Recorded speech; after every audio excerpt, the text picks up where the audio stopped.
We still do 7 NUFC Matters show a week for free. But if you want to help support NUFC Matters, then there are a few ways of doing it. Hit the like button on each live broadcast and video. This helps the channel grow.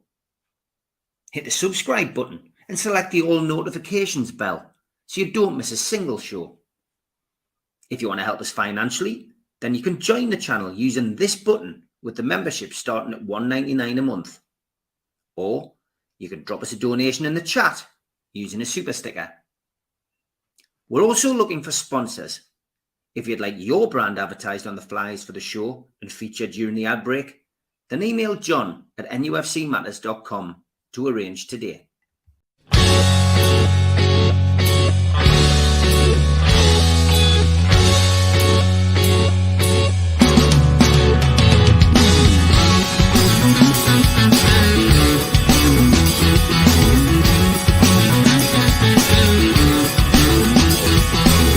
Hush now, city kids, gather round for other mints.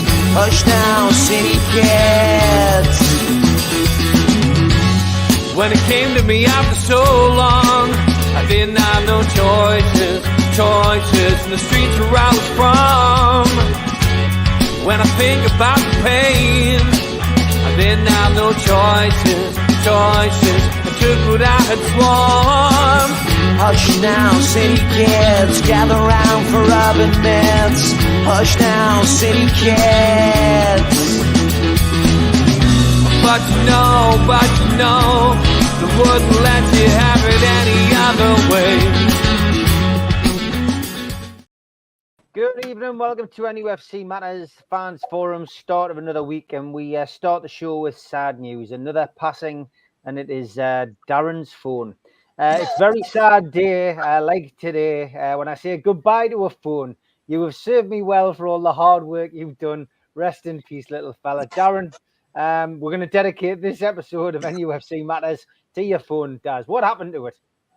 Well, the battery kept on going all the time, you know, and it was smashed. It served as well, but I needed a new. I was in the shop, I was really crying when I was getting a new phone, you know. The guy was laughing at us. It was a hard day, Steve. But my friends and family got us through it, you know, so Good I'm stuff. okay. It is still a start. I still got it, still next to it. I need to bury it somewhere, do you know what I mean? I did laugh when I saw that. Like, I thought, God, he's getting sentimental over his phone. That was brilliant. Anyway, we'll move on. England played their first match last night. It was a win. It was a 1-0 win, Barry, over Serbia, Mitrovic and all. And Bellingham, of course, lots been discussed about Bellingham prior to the game. You know, he got the goal, and we won the game 1-0, kept the clean sheet as well. So what was your overall take on the game, Barry, and what's your views on what you've seen so far of the Euros? I think it's the first game, isn't it? So there was going to be all this pressure on them to get a result, which they did. They weren't great. I mean, from what I saw, Saka looked tremendous. Bellingham looked superb. Other than that, what can you see? He doesn't seem to be, Southgate for me, doesn't seem to be able to get the best out of them, Steve. They do struggle at times, and this is not a great team. I mean, you watch the way, I know Scotland, I thought was a bit unfortunate, the way Germany turned them over, but I could imagine England playing against Germany at the minute. I don't think they would stand a cat and else chance. They're going to have to really start putting their act together. But then there's some really predictable scores coming out. I mean, the Dutch won. I was disappointed for Denmark. I thought I was over the moon that Eriksen had scored. I was thinking it was a nice thing for him to get back into the game. And obviously, they were hanging on for 1-0, unfortunately. And obviously, the opposition scored towards the end. It's just one of those things with England. You've got this squad of supposedly great players, and I mean, for me, we've had better teams overall better squads overall than what we've got out there at the minute. I just cannot see them doing it. I think Italy looked quite good. Spain were okay. I mean, I don't want to sound too negative because I don't like Southgate. I think he picks his favourites. He doesn't pick the players who are playing well at a particular time. He's too close to his favourite players, and I don't like that in any manager. But you just roll on. At the end of the day, we got the good win. We didn't concede, and you move on to the next game, don't you, and see what happens from there. But I don't think it's going to be as easy as some people have been making out. Trippier played. What did you make of him? I thought he was all right. I mean, there's that many stories. Bless him. I think we've almost said ta-ra to him anyway. So I hope he does have a good tournament, because I think he deserves a good sending off if it is true that he's leaving Newcastle. There's so many things, obviously, like George has said about the kids not going to school anymore, and his house is up for sale and everything else. I'll be disappointed to see him go, because I would have kept him as a squad player. But yeah, I think he did all right. He didn't do a bad game, especially considering he's not playing in what would be his first position. And no run out for Gordon last night, but you get the impression that he'd probably get a run out in the next game on Thursday night. It seems to be, doesn't it? Whether he's holding them back till we're struggling, till we are not what he classes as breezing it, and then put him on. Because I mean, Gordon will frighten the hell out of a few of the teams out there. There's a few of them have got defenders who aren't the quickest things on two legs, and I think he will. That's one thing England do have up front, is to have a lot of players with pace. So, yeah, I would like to see Gordon get more games, but what do you expect from Southgate? That's the way he deals with them, unfortunately. Yeah, okay. Somebody's asking if you're going to have a ceremony for your phone, Darren. Jackie Nicholson. I might consider it, you know what I mean? I've worn black especially, Darren. Cheers, pal. Appreciate it. Yeah, we are in mourning for Darren's phone. Check his Facebook out if you're friends with him. But yeah, Darren, the England game. I can imagine that you're cock a hoop with that performance. Where do I start? It was 30 minutes, but played well, and then went back to the same old England. England absolutely rubbish. Trent Alexander-Arnold, he's not a holding midfield player. He didn't play great. It seems like Southgate, he's not a great managers has got the balls to change if it's not working. They'll make the subs a lot earlier and a lot quicker. And Southgate seems to wait. And I was listening to Michael Richard at the end of the match. He needs to stop watching Phil Foden with his Man City head. He says Foden will get involved. Great players can get involved in games. So no matter where they're playing, they can always get involved. I know he's not a left-sided midfielder, but if you're a top class, I know he's good player for the future, but he's not he's done nothing really last night. But I think Fabregas hit the nail on the head. Says if you're a world-class player, it doesn't matter where you play, you can get involved in the game.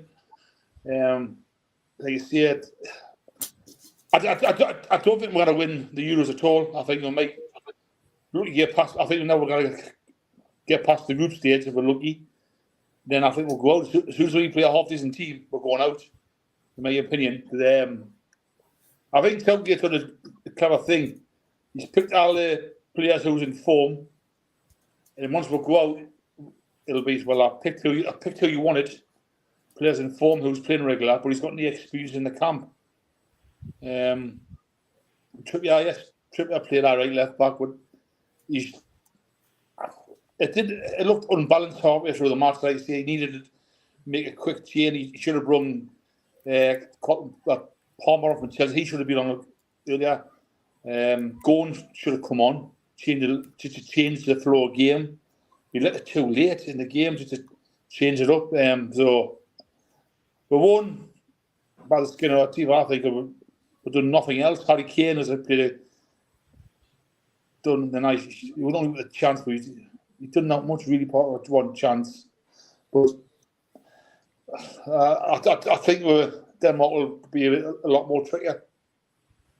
Well, it's good to find something else can make you negative other than Newcastle United, Darren. So that's good news. And Jackie Nicholson says Darren's phone's funeral music will be loads of ringtones playing. So there we go. That'll be the tribute to Darren's phone. George, you've got your tune top on, mate. You're obviously getting withdrawal symptoms, but you have got England to watch. What did you make of that last night? Well, first 15 minutes, delighted. The way they played, the pressure they put them under and all of that was great. And then we go and score, and everything changes. Why that should be, I don't know. Contrast that with Germany. Germany score, and they up the ante and make sure they get another one quick. We score, and we're back off. We're already holding for 1-0. For what? And against a team which isn't a very good team, but we know the centre forward. He could stand around for 80 minutes at St James's Park, but put the ball in front of him and he could put it in the back of the net. He nearly did that last night. And you know, there was one occasion, it was Trippier that knocked them off the ball. In fact, a little bit harder, and it might have been a penalty. But Trippier, you know, knocked them off the ball. Otherwise, that would have sunk in the back of the net. Why do we have to go so negative, in my view, so early? It's quite depressing in some ways in a football sense. We had that team by the short and curlies last night for the first 20 minutes. Go for them. Make sure by half time the game's over. And last night it wasn't, and Serbia knew. And as I say, with people like Mitrovic around, you can't take too many chances. Every league he plays in, he scores goals. And if you give him a sniff of the goal, he'll do it, whether it's international or not. And we nearly did. That's what was depressing about it. The other thing is, Saka was good until the Serbians realised the referee wasn't going to give them anything for pushing and shoving. And then they just pushed him off the ball. I would have had Anthony Gordon on straight away after the second time that happened, because Anthony Gordon pushes back. You know, it would have been a bit more of a competition. Saka just got pushed off the ball eventually. Brilliant player. But, you know, it was quite annoying to watch it happening, but the referee was happy to let them get their hands on him, and that was the end of that. First 20 minutes, 30 minutes, brilliant. But we need to find a game that plays for 90 minutes, not for 45, if we're going to win anything. And after last night's performance, I mean, you can't praise Bellingham enough. He was all over. I mean, there were not only was he attacking and he was in midfield, there were several times he made important clearances at the back because Trent Alexander-Arnold just kept letting the opposition slide through. How would you think he's an international defender, that lad? I don't know. Maybe a clever footballer. He ain't no defender in my book. And he gave the ball away in very, very dangerous positions last night. And at least 2, if not 3 times, because young Bellingham managed to have the wind to get back, he was able to take the ball forward. So huge positives from him. I hate to praise, well, I don't hate to praise, hate's not a word I like to use. Our goalkeeper saved as well. I mean, I know who he is, and although after his nice words he said about St James's Park the other day, can nearly forgive him a little bit, but he made a crucial save. There's no question about that. It was straight at him, though, wasn't it? It was straight at him. His little arms could have got it. Christ, Darren, man. He had to stretch full length and push it over the ball. No, he jumped, he tipped it. Oh, was that? You expect him to save that? You're a hard man, Darren. You're a hard man. I tell you what, if I'd been in that defence and he'd been my goalkeeper, I would have been patting him on the back after that. Never mind. No, I wouldn't have. It's so much that's positive, and we can't seem to develop into a win. That's the frustrating bit about it. And as I say, once 1 or 2 things happened, I would have made some changes, and I would have had Gordon on for Saka the second time the fullback pushed him off the ball. That would have been my reaction. But it's a win, and they'll have to be better than that against Denmark, though, because Denmark played quite well the other night. And Eriksson looks like he's suddenly found some form because of the Euros. He even scored a bloody goal. So they'll have to be on their mettle. Enjoyable in some ways, but disappointing in others. And I can't help but contrast Germany, Scotland against us and Serbia. One team went for it. We got the goal and then sat back and let it happen, which is ridiculous. So good and bad. Ian, good evening. We're talking about England, of course. Yeah. You know, just your overall view on the game last night. I mean, it was a 1-0 win. You think we'd got beat the way Darren's given a recount of that game, but there was lots of positives to take out of it. You know, I can get what people are saying in the chat. Players being played out of position, but Bellingham played well. He got the goal. Saka played well, I thought. Declan Rice, no one's mentioned him in the chat or on the panel so far. Declan Rice did all the dirty work last night, and for me, you know, was brilliant. Really performed well last night. But we kept a clean sheet. We won 1-0, and you know, we move on to Denmark. But what was your take? Positives. You just stole my thunder. Declan Rice. I thought he was awesome. He was everywhere cleaning up. Bellingham played number 6, number 8, and number 10, making up for Oxlade-Chamberlain's 3 or 4 passes that, like, you'd think that he was world class with the BBC's commentary on him. You know, he's made it. I think the comment was he's made a few errors with passes. He literally passed him the ball in our final third 4 times within about 20 minutes, 15 minutes or something. He's not disciplined enough to play as a defensive midfielder for me at all. Yeah, he's great passing, takes a good free kick. He can play football, but he's not got the positional sense to play that. You've got to be disciplined, and he can't play right back because he's no discipline. So how can he play bloody defense as a double pivot? You know, positives are meant to be that we played well for 20 minutes, 25 minutes. I didn't hear what Darren said because I've just got back in now. But we just did what we always do under Southgate. As soon as we scored, sit back. We're absolutely awful when we sit back. Our best form of defence is attack. Same with Newcastle, but not as bad with Newcastle. But when England lose their intensity, lose the press, which they don't really have that much of a press, but we did for that short amount of time. When we do, we look good. Sorry, but I'm going to go negative. Kane's not fit. No, he's either not fit or he's lost 3 yards of pace. And I don't think you lose 3 yards of pace at his age in that amount of time. So he isn't fit. He couldn't really run. One of the I can't remember who did it. Someone chipped the ball over the top. It's probably Bellingham. We'll just guess at Bellingham because he did everything in the game pretty much. And if he'd have put his boosters on, he would have got that, or at least made it a lot harder for the goalkeeper, who was able to just take the ball nice and easy. You know, Foden, jumping back on the Kane, he only touched the ball once in the first half. That was the start. One touch, and like, fair enough, he nearly did score a really good header. But bloody hell, one touch is ridiculous. Foden, he's a great player for City, and he is a great footballer, and he's great in his correct position, playing number 10. But we're not playing him at number 10 because we're playing Bellingham there. For me, I think Bellingham should drop back into a number 8 position, play Foden as a number 10, get Oxlade-Chamberlain out and play with one defensive midfielder because we don't need 2.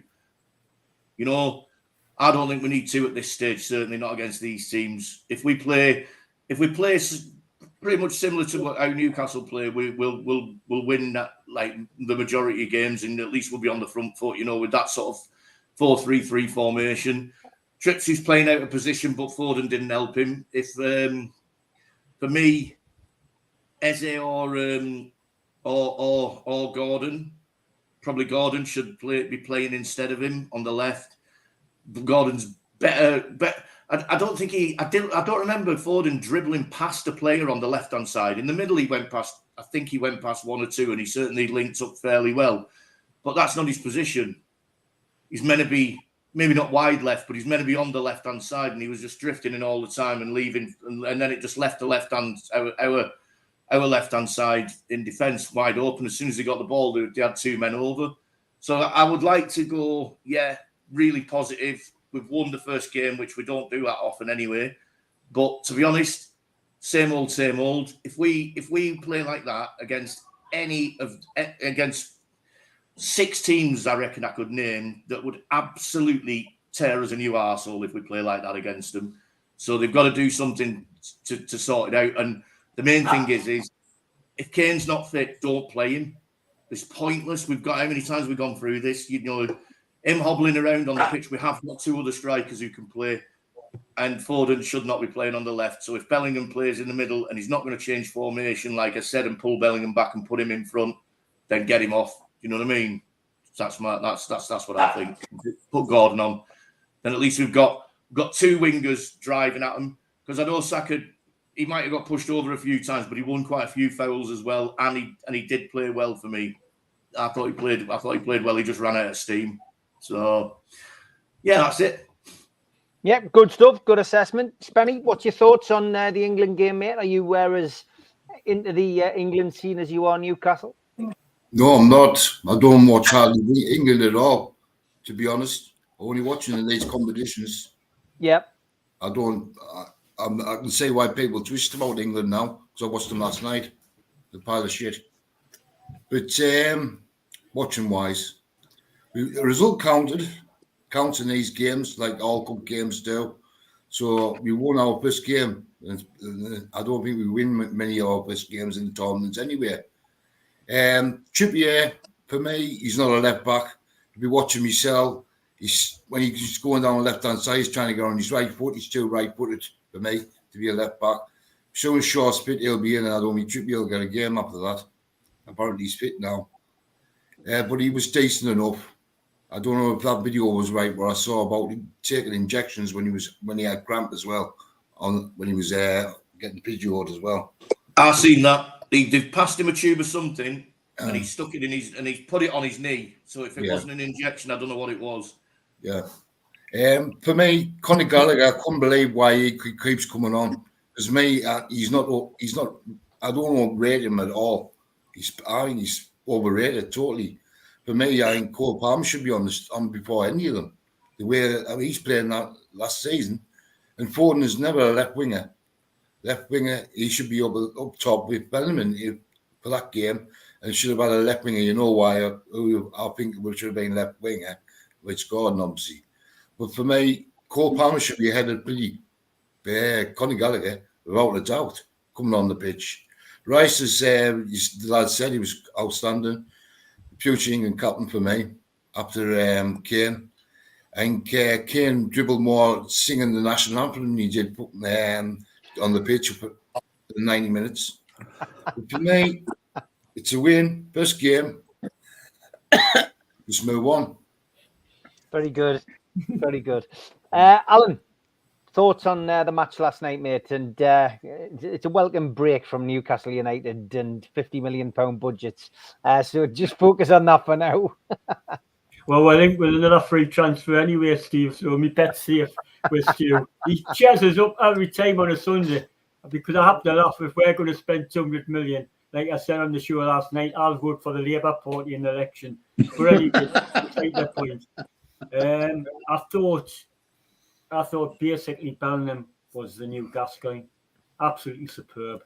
He ghosted past players at will. I thought he was the new superstar of the England team. That's one positive. Another one, we won the game. Like Spenny said, that's only the second time we've won in the European Championships and the first game in our history. And guess what? We won the last one under Southgate. I know a lot of people poke fun at Southgate, but if he wins it, lads, he'd be the most successful England manager ever. Not going to win it. He's not going to win it. Probably not, but we'll have... I slightly disagree with Barry. I think we've got the tools to win it. It's whether we believe in it. It's like George said, possession-wise, we must keep a hold of the ball far better. The second half, we're giving it away. I agree with what everybody said. The first 20 minutes was superb, and I'm thinking, hey, is this a new England team? And then after that, Mr. Negativity came into play. I thought Darren, you were on the pitch, telling them to go back. I thought you were telling them to go back all the time. 10-man wall and on the defensive because it's frustrating. Lads, we've got so much talent going forward. And I feel sorry for Foden because he's not playing his proper position. At number 10, like Ian said, is his proper position. That's where he scores the goals. But he isn't playing with world-class players, lads. This is what gets us with everybody says England's full of world-class players. What I saw last night, there was only one world-class player in our team. The rest are good players. And until we win a tournament, then I won't even call them world-class players. I didn't call Alan Shearer world class because he never won anything for England. He's a great player, but not world class in my opinion. I thought Trippier was steady, but like Spenny said, he's right-footed, and he offered nothing going forward. I thought Mark Gay had a steady and very good game for being a young international. Saka was superb first half, but run out the game. And I agree with the lads. Gordon should have came on in the second half, and Cole Palmer, like Darren said. Overall, I'm delighted. I actually am delighted, but the performance had a lot to be desired. Go forward. We must cut out the mistakes possession-wise, as we, and Kevin will tell you, as a coach, we will get cut to bits of France, Germany, or Spain if we play like that. And the rest. Overall, I'm delighted. And the rest. Yeah, Darren, I agree with you. Okay, Kev, before we ask you about England, I'm going to ask you about this. You had a visitor this week. Yes, I did. They jumped out my skin. Brand new belt for me. About 5 foot. It's a black. I think it's a black rat snake, but they're good for our ecosystem, if you want to call that. They'll kill rodents and things like that. But I was just went outside to have a sit, and I nearly jumped out my skin when I seen that thing, and I was like, nope, I'm heading back inside and figuring it. Let it do its thing, and waited about half an hour. But yeah, that was quite a startling surprise that night. But anyway, were England a startling surprise? Pardon? Were England a startling surprise? Not really. No. I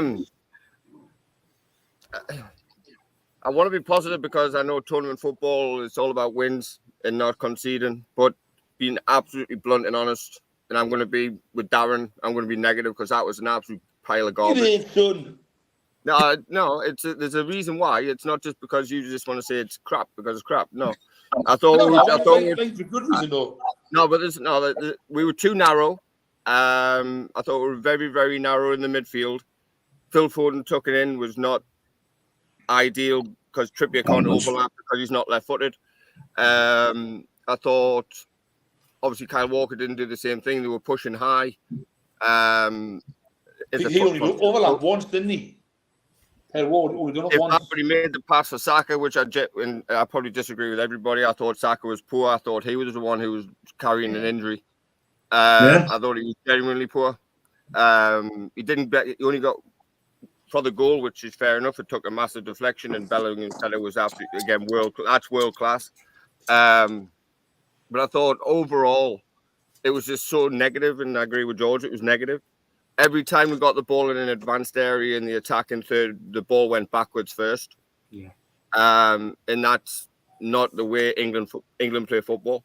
England should be playing. It was like having Ray Wilkins back in the team. I'm a bit too young for that one, but I can have a watch of it. But it was just sideways and backwards. It was just sideways and backwards. There was no thought and no ideas. Only again, probably the best player on the park was Jude Bellingham in terms of trying to do something in the game, and he actually did and won the game for us essentially. So again, and agree with George that why would you in tournament football? And I said it to my wife last night. Tournament football is all about wins and goals. If you don't get goals and your goal differences and things like that, that possibly goes against you further down the road. If you get 2 wins, then you got to probably be a foot in the next round in the knockout. But if you draw against Denmark, if you then stumble against Slovenia, then guess what? You're going to hope and pray that you're going to have to score many goals, but I don't see where they're coming from. Like I said, I don't know if the game lacked pace because George, you could have shifted quicker than half of their back line. I mean, there were that like 6'3", 6'4" lads who can hardly turn on a sixpence, and if you got pace running at them, then we're going to create problems, and we didn't. And it was all receiving wide, dropping it inside, looking pretty, trying to possess, trying to keep the ball, trying to penetrate through the middle, which was just too narrow. If we get the ball wide, Gordon would have had the life, wouldn't he? Pardon? Gordon would have had the life. Oh, I was screaming from 20-odd minutes in to get him on the park because he would have absolutely destroyed either fullback. He would have absolutely destroyed him. One passing and moving, with one hold on the ball. Well, exactly, but if you've got somebody to just give it, just to whip it out to somebody who's got a bit of pace or drop it in behind who's got tons of pace, they're turning around and running. I wouldn't want to do that. And George is a centre half. Harry Kane can't do that, can he? Though Harry Kane can't. But see what the idea is. If you play two inverted wingers and Harry Kane drops in, who could probably not run, he didn't touch the ball pretty much all game. I didn't even know he was playing. You know, that's how bad it was. Yeah, so if he drops in, then you make an out in run with pace, and then you penetrate in behind. In a thought from my perspective as well, Phil Foden's played a false 9 before, but you can play Foden there, you can play Bellingham in behind him and let them two work together. Because Harry Kane's he's not passive, but Gareth Southgate's got to change his thought process and stop pandering to those. And I called it the Elite Six last night because that's what it looked like. He pandered to those top levels clubs to play those players, and they didn't look fit. They didn't look well. But Declan Rice, but Alexander-Arnold was another. That's another. I could talk an hour about him because he's never a number 6 as long as I've got a hole in my arse. Because the reason why Declan Rice looks so good and done all the dirty work is because Trent Alexander-Arnold was pretty much playing as a number 9 half the time. He's too far advanced. And so if Declan Rice is sitting there by himself, he's doing double work. So it looks like he's doing or playing well, which he did. No, but at the same time, he's doing double the work.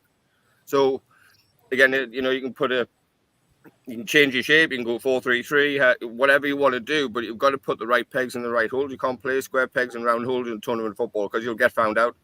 If we play like that against, like we've said, the top level teams in the world, essentially. It's going to be good night. It's going to be an early flight home for the English team, and that's my opinion. And I didn't really enjoy the game, to be perfectly honest. I thought it was pretty slow and dour.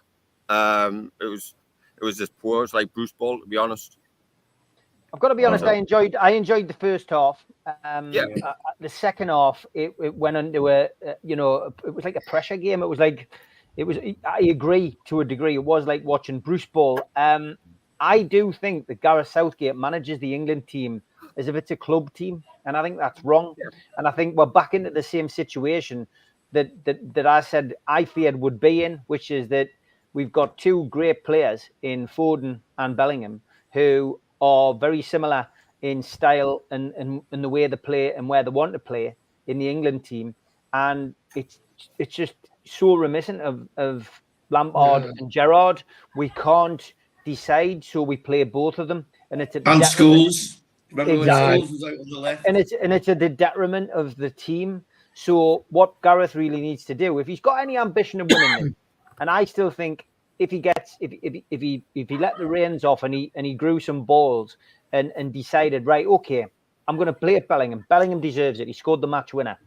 Drop Foden. But if Bellingham tires, or if Bellingham doesn't have a great game in the next game, and I'm going to say this, he gets sent off because his temperament last night, I thought, was suspect. He's young. There was a bit of arrogance there. He shoulder charged that kid. I don't care what anybody says. It wasn't violent conduct. So he didn't even get booked for it. But he was winding the crowd up, and then he deliberately walked into that guy. And I like that. I don't mind it, but my first thought was, my mind went straight back to Gaza, Beckham. What's he going to be like against the Italians? What's he going to be like against the Spanish? What's he going to be like against in the World Cup, a Uruguay team, a team that's going to say, right, let's target that kid. He's got a bit about him. He's the best player. Let's get him sent off. And it looked to me as if there was a naivety of youth there last night. And I just thought, I didn't like that. He could get a yellow card, because of it. I'm not saying it's a bad thing.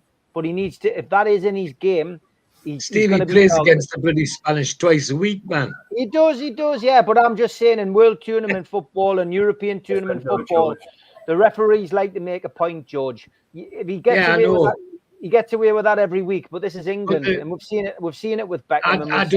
I don't see him and Bellingham and Foden like it's so Lampard and Gerrard. Lampard and Gerrard were like two peas in a pod, and that's what the problem was. Foden, Kevin's already said it. Foden has the ability and has done it for Manchester City to play as the false number 9. And that releases Bellingham to do what the hell he likes. And that's what I'll be getting to go. When's the last time we had an international centre forward that spent 45 minutes and touched the ball once. Yep. And the second Harry time he Kane- touched it was to Harry clear the Kane ball was- off his own line. I was just Yeah. about to say that's the best header he did in the game. He should have buried I that mean, other one. You know, and if it is a fitness thing, well, actually, you've got to lay that on bloody Southgate. You know, he's, as you say, he's got to grow up himself and make some real decisions and not just pander to what's happening outside. But no, there was a number of things which were quite disappointing. There were lots of great things as well. Because I agree with Alan. Well, the tools are there if we can get them in the right box to win this. I do personally believe that if we get them. But at the moment, There's a lot of shit in it, though, we're George. not, even getting them out the bloody box. They're stuck. Yeah. I don't think we've got the tools to win it. I don't think we've got the tools to win it, mate, personally. We'll find out. We'll find out. I think the top 5-6 players up top are the best some of the best in the world. I really do. But defensively the best in the world, but the top 5 or 6 are. Before I go to the ads, Diane Byrne wants to say Alan Shearer, all-time record Premier League goal scorer, was not world class. Have a day off, Alan. Wow. That's actually me mate, Jonathan Mullen, who's saying that. He's getting his last text in for him. So that's who that is. All right. What's your thoughts, Alan? All I say to that is how many World Cups has Alan Shearer won? How many European Cups championships has he won? There's 11 world-class players and half of them are passed away, sadly, and that's a 1966 World Cup. People are talking about pressure in these tournaments. Grow up here, Steve. If they want to be classed as world-class, if they win this tournament, then I'll class a lot of these players as world-class because the pressure on them is enormous, I agree, and it seems to weigh on them. And that's why they go into a shell when they go 1-0 up. 2018, 20 minutes from a World Cup final. Then they blew it against Croatia. European Cup Championship against Italy, 1-0 up. They should have won it. But then the pressure just seems to fold, man. They've got to grow up here, the whole lot of them, and play like they do for their club sides. So that's from with Alan Shearer for. Cristiano Ronaldo, not world class. He won the European Championship with Portugal. He never won a World Cup, though, says Andrew. Yeah, but still won the European Championships. Yeah. But George Best never won anything. But we're talking about England here, who have apparently got so many world-class players in this team. They should romp this tournament. And this is where I agree with George. If they use the tools properly, they should. But when you see Germany and Spain and that demolish teams at ease, then you have your doubts when they play like that, like last night. People now Googling players. Craig Lee got this one up the top of his head, though, I'm sure. He says, does Alan think Stefan Givosh is world class? He wasn't for Newcastle. You think Brahman's world class then? He did win the World Cup.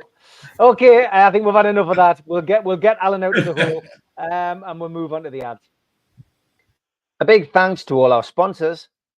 Skips and Bins. You can find their website at skipsandbins.com. Contact us, www.skipsandbins.com/contact. Say hello to low-cost waste disposal with pay-as-you-go and contract waste management. A big thanks to Mr. Vicky's Sauces, handmade in Cumbria. Their website, mrvickies.co.uk. Email info@mrvickies.co.uk. Telephone 01768 210 102. Thanks to United Group Travel. They are the Travel and Tourism Award winners in 2024. Their website, www.unitedgrouptravel.com. Email beverly.ugtl@gmail.com or telephone 01670 632 460 or mobile 0791 666 4174. Just £30 per person deposit. There are no strangers on our tours, just friends you haven't met yet. A big thanks to Media Arts. You can find them at www.media-arts.co.uk. And don't forget, we are a podcast. You can find us on iTunes or Spotify or other podcast providers. If you want to help the channel grow, then hit the like button, the little thumb underneath the video, click share and share to your social media, or join the channel for as little as $1.99 a month.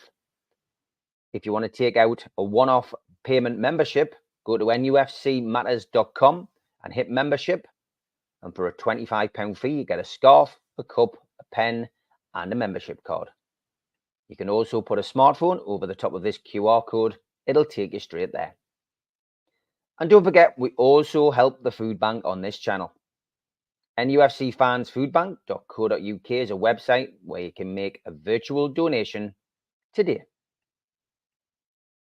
And not many tickets left for the end of season due in aid of Dementia Matters. Supermac, Gibbo, George, and the Long Sands giving you some entertainment. NewcastleLegends.com and nufcmatters.com is where to make your donation or buy a ticket. Tickets are a tenner, 20th of July, 5 o'clock till late. The money will be going towards getting them a new minibus. So if you can't come to the event, you can still donate. Please do. Big thanks to those who have done that this week. And as I say, all proceeds going along to Dementia Matters. Rob Lee is teaming up with Gibbo for an event at the City Hall. Tickets still available there for that event on the 2nd of August. And you can get them from ticketmaster.co.uk or from Woucher. And get yourself on there now. That should be a cracking night. And Gibbo and Supermac are at the Gated Leisure Centre pre-match, 4 o'clock on Thursday. Before the Denmark game, get yourself along there. Entry is free. You just need to register on the Gated Leisure Centre Facebook page or just pop along on the day. And if you were watching on Facebook, LinkedIn, and on X tonight, then please open another window on your computer and go to YouTube and search NUFC Matters and hit the subscribe button. We do 7 shows a week on this channel, and it would be great to have you subscribe for free.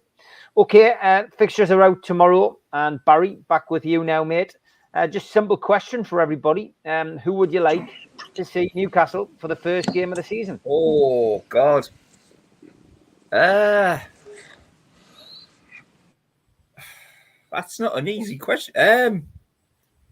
I know I had dread last season when we got Aston Villa, because I thought Aston Villa were going to put up a really decent show against us, and then obviously we turned them over completely.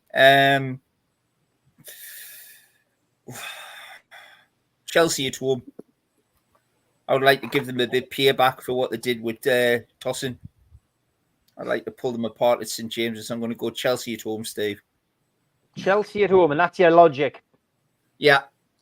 I think we owe Chelsea 1 or 2 because every player we try and sign, it seems like they're sniffing around them like a bad smell. All right, okay. George, who would you like to see come to St James's Park, or would you like to see Newcastle United go away on the first game of the season? And it shouldn't matter, is my view. If we're going to do anything, we've got to be able to do it either at home or away. And whoever we face, we've got to be in with a shout. If you're saying, ask questions to say, who would I think would make it easy for us? Leicester at home.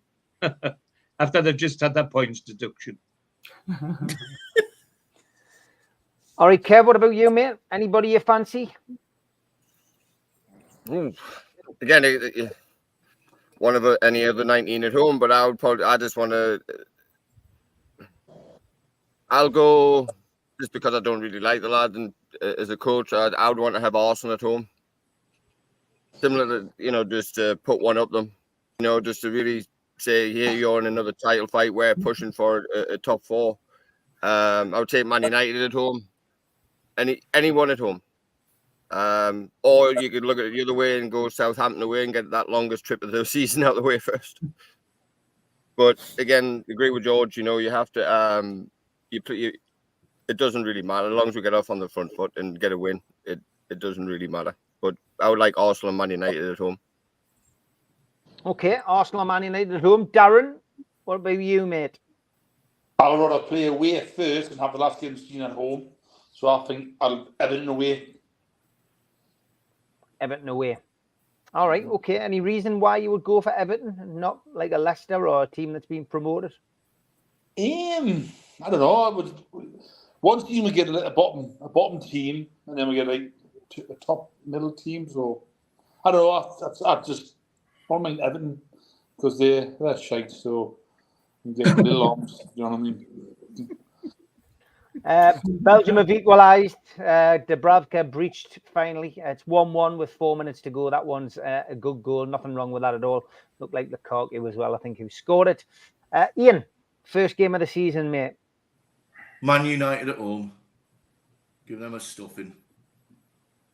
Any reason? Just because of the rivalry? Because of the just because of that bit of, because it's a good game, I guess, to kickstart the season.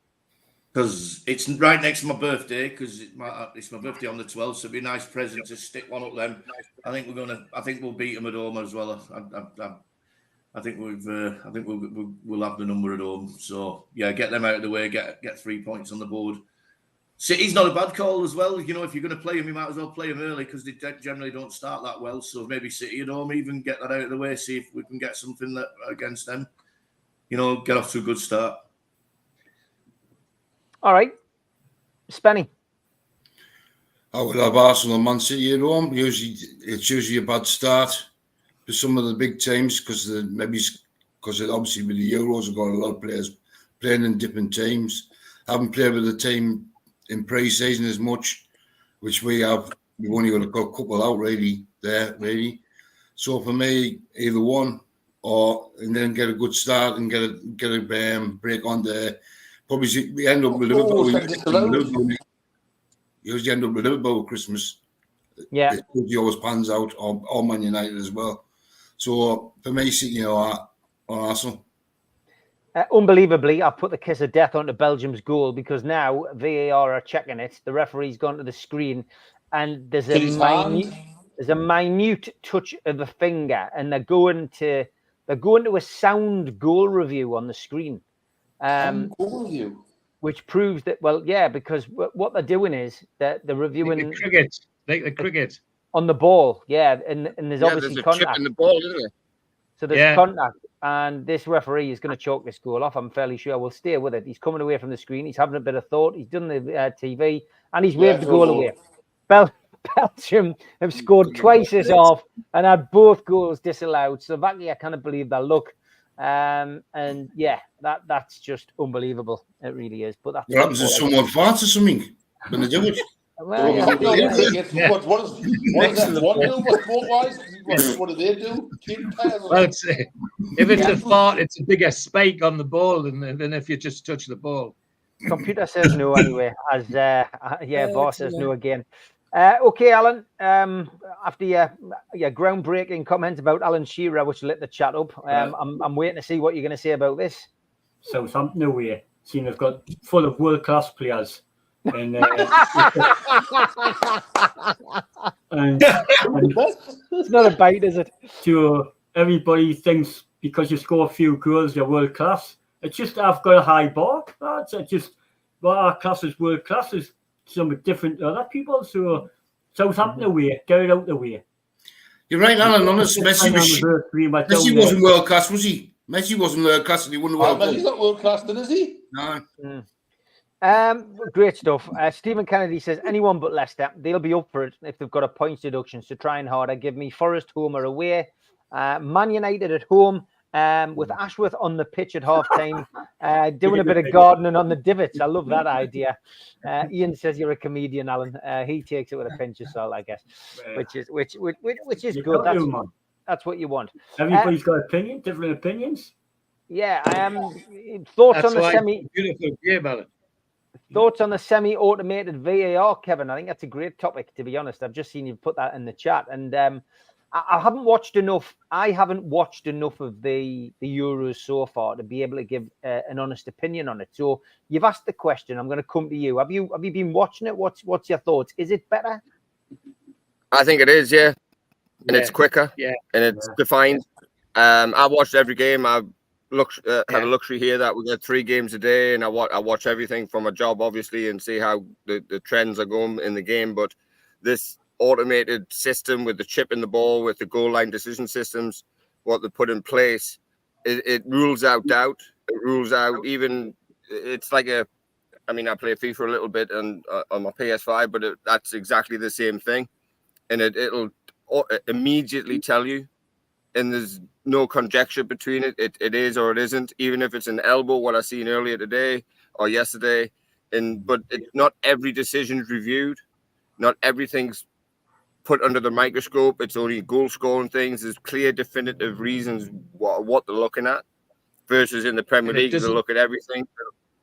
Go on, Josh. It doesn't look at shadows either.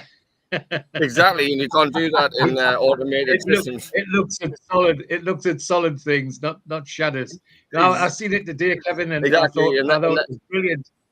It was a tight one, and it took them about less than 30 seconds to clear it up.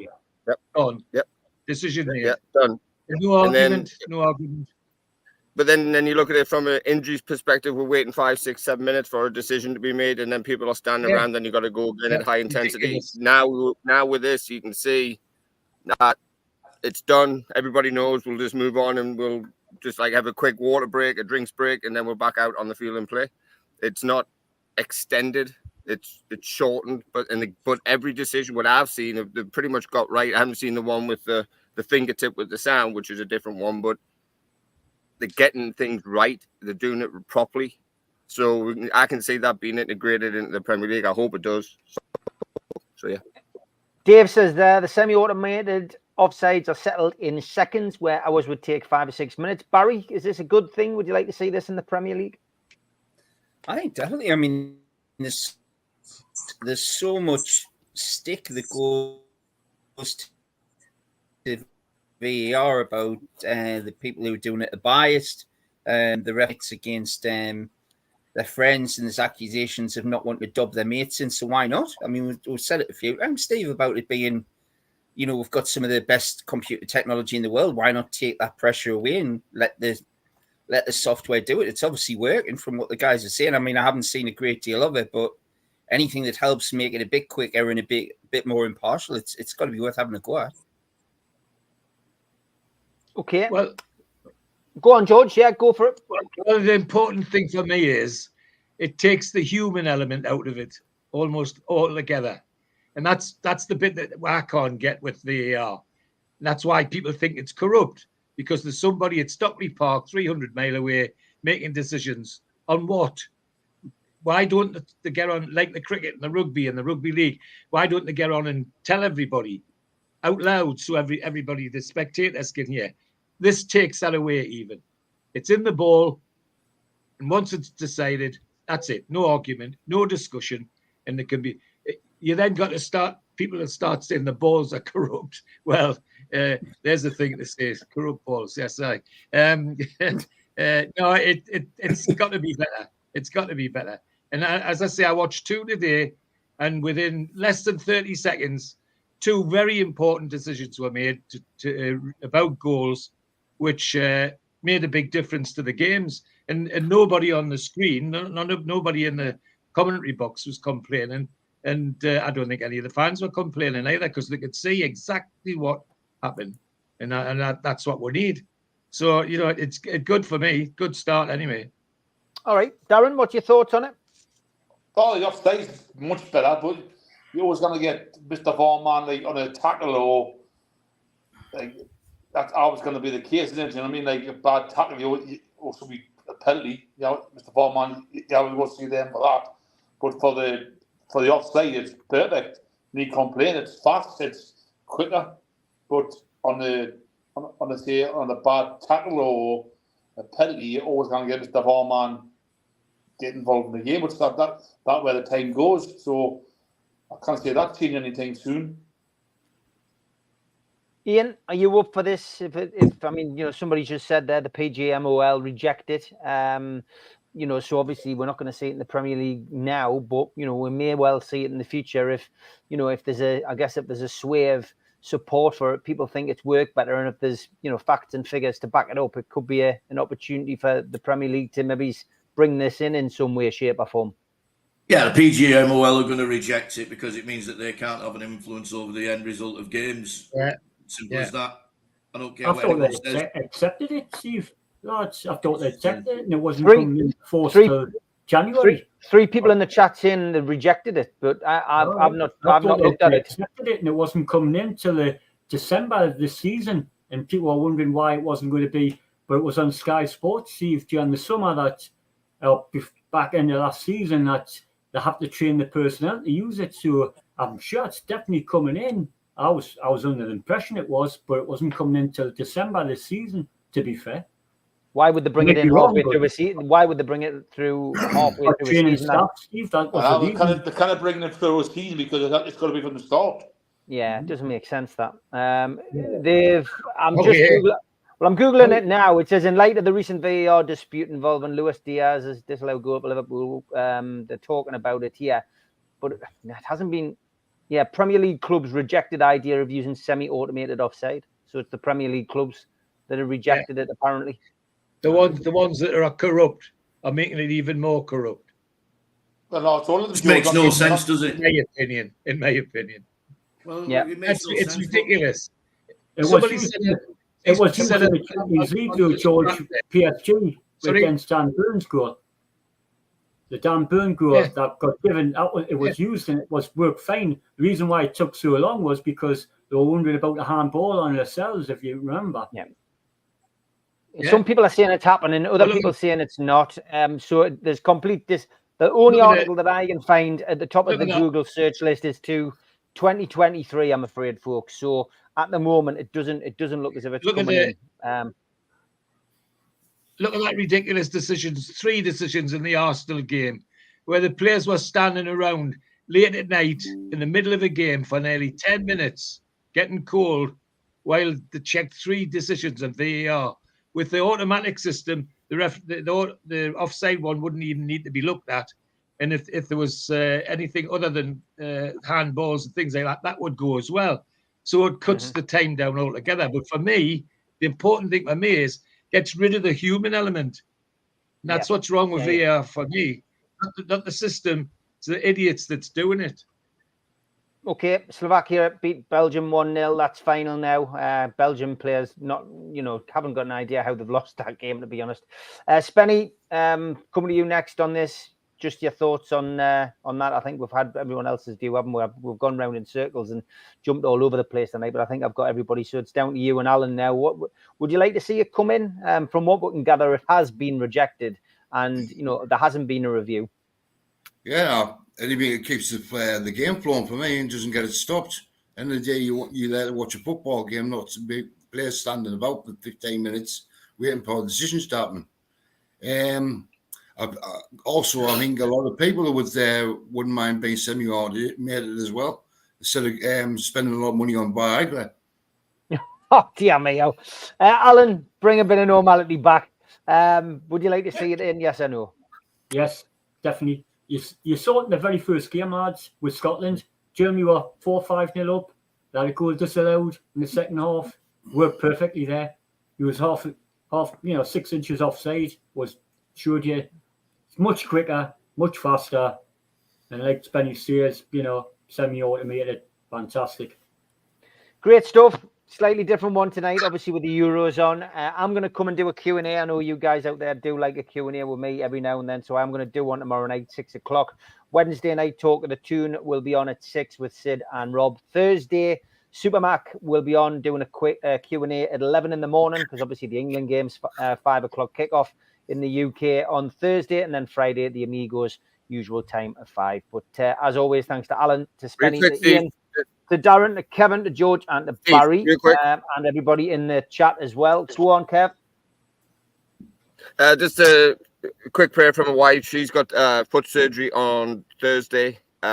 She's got to have a gastrocnemius done, which is in your calf, and the toe surgery, like a Harvey Barnes foot injury. So she's got to have that. And so please send a prayer up, and just hopefully this is a successful surgery for her, and the recovery from my end to deal with a wife laid up in bed, ringing the bell to get everything done. So pray for Kev.